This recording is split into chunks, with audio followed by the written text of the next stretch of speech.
Ngatho Boni watho kuni undu wa riboti na tukithina na mbere ni ati kauntĩ ya Narok nĩyamũkĩrĩte ndawa cia mirioni 97 iria ikugairwo mathibitarĩ mothe icigo-inĩ ciothe cia ũmbunge 6 iria irĩ kauntĩ-inĩ ya Narok.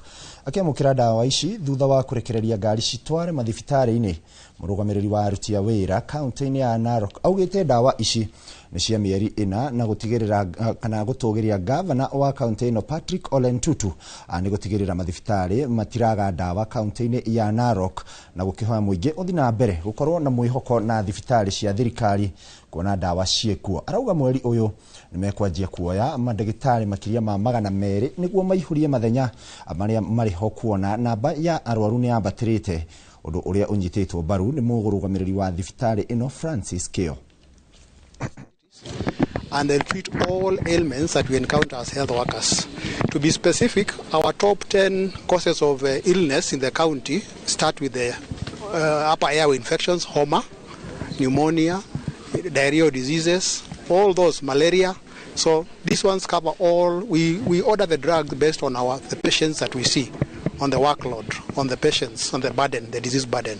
So we order specifically for what we need, what we require. So they take care of all our patients across the county. I can assure you that today, tomorrow, or within 5 or 7 days, you will get the medicine at your respective health centers at the rural areas.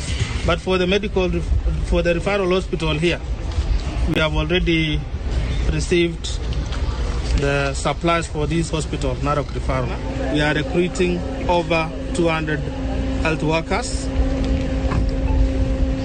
The process has begun.